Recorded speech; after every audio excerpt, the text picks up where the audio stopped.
trauma dengan lelaki. Wanita ni pilih kahwin dengan hantu lanun, tapi last bercerai juga sebab katanya dia asyik kena rasuk dengan suami hantu dia sendiri. Jom kita masuk ke sisi gelap kisah perkahwinan Amanda Tigg. Amanda ni wanita dari Ireland. Dia pernah kahwin dengan lelaki biasa, ada anak-anak, tapi berakhir dengan perceraian. Lepas tu dia memang give up terus dengan lelaki. Dia rasa dia tak pernah dapat connection yang betul-betul mendalam dengan mana-mana lelaki hidup. Tapi sebelum korang judge dia, ada satu benda korang kena tahu dulu. Tahun 2010, anak lelaki dia, Thomas, meninggal dunia masa umur baru 3 bulan akibat sindrom kematian bayi mengejut. Sebelum tu Amanda ni agnostik. Dia memang tak percaya hal-hal ketuhanan pun. Tapi lepas kehilangan anak dia, dia mula mencari jawapan. Cari apa saja yang boleh sambungkan dia dengan alam gaib. Well, I had started on the road of spirituality in 2010 after my son died.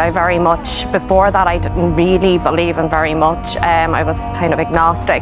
After my son died, I really wanted to know what was out there, and obviously I discovered spirituality, and it gave me a link to the other side. It started to give me evidence that there was something else. Dan dari situlah semuanya bermula. Amanda mula obses gila dengan watak Jack Sparrow. Bukan obses main-main tau. Dia habiskan lebih kurang 6,000 euro semata-mata nak jadi Jack Sparrow. Dia tukar nama secara sah, buat tatu replika, siap pasang gigi emas, sampai dia jadi satu-satunya peniru Jack Sparrow perempuan dekat Ireland Utara. Lepas tu dia dakwa satu hari masa dia tengah bermeditasi, ada satu roh muncul. Dia halau, tapi roh tu datang balik. Masuk kali ketiga, Amanda decide nak bersembang. Roh tu kenalkan diri sebagai Jack. Katanya dia seorang lanun dari Haiti, digantung sampai mati pada tahun 1753 sebab kena tangkap, tolong hamba melarikan diri. 6 bulan berhubung, Amanda mula jatuh cinta, dan pada 23 Julai 2016 dia betul-betul buat majlis kahwin dengan roh tersebut. Bayangkan situasi ni, atas sebuah bot kecil tengah ribut 24 batu jauh dari perairan UK. Sebab kat Ireland tak boleh kahwin dengan orang mati, jadi dia berlayar keluar ke perairan antarabangsa. Ada medium diupah khas untuk sampaikan lafaz setuju bagi pihak Jack. Dan yang berdiri kat sebelah Amanda dalam gambar tu bukan lelaki, tapi sehelai bendera lanun je. Amanda umum satu dunia yang dia orang pertama di UK dan Ireland yang berjaya kahwin dengan hantu secara sah. Tapi 2 minggu je lepas majlis tu, kesihatan dia mula merosot teruk. Sakit yang datang tu tak habis-habis. Dan memandangkan Amanda ni memang lama dalam dunia spiritual, dia mula syak satu benda yang menakutkan. Dia sendiri cakap yang dia kenal simptom orang kena rasuk, dan salah satu simptomnya memang kesihatan akan merosot. Makin lama makin teruk, sampai satu tahap dia masuk hospital sebab sepsis. Seminggu penuh dia terlantar. Kata dia, aku hampir mati. To the point that I ended up with sepsis last year in June. And I almost died. Dan ini part yang paling meremang. Masa nak masuk bilik bedah, dia terpaksa tanggalkan cincin kahwin dia. Lepas selesai pembedahan tu, dia cakap dia rasa berbeza terus. Macam ada satu ikatan tu dah putus. Bila dia decide nak tamatkan hubungan ni, dia bagi tahu Jack, dan Jack terus jadi agresif. Amanda dakwa roh tu ugut nak bunuh dia kalau dia teruskan juga. Ayat Amanda kat TV memang buat kita rasa meremang. Dia tak pernah terima kematian dirinya sendiri. Sebab tu dia nak terus hidup melalui tubuh aku.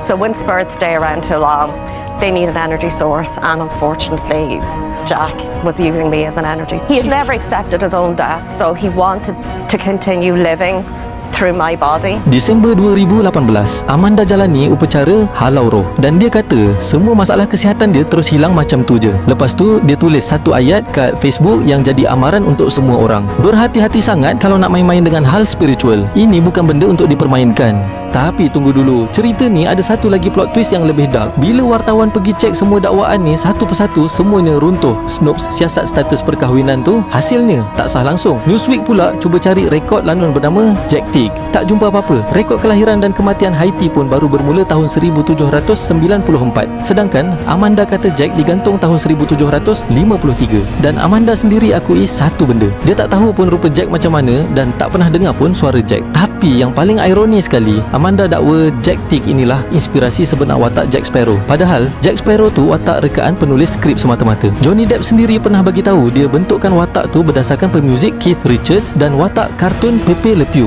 Dan nama Tigg datang dari mana? Itu nama bapa Jack Sparrow dalam filem. Dilakonkan oleh Keith Richards sendiri. Maksudnya nama suami dia tu bukan datang dari sejarah sebenar. Kemungkinan besar ia memori bawah sadar dari filem yang dia sendiri obses selama bertahun-tahun. Bak kata pepatah, yang dikejar tak dapat, yang digendong berciciran. So kalau Kalau korang tanya aku, ini bukan cerita pasal hantu. Ini cerita pasal seorang ibu yang trauma kehilangan anak umur 3 bulan, lepas tu cuba tampal lubang dalam hati dia dengan apa saja cara sekalipun. Tapi bila satu dunia panggil dia gila, Amanda tetap pertahankan diri. Dia tegaskan dia tak ada masalah kesihatan mental langsung. Korang rasa macam mana? Ini betul-betul kes gangguan makhluk halus atau sebenarnya kesedihan yang tak pernah dirawat sampai jadi macam ni?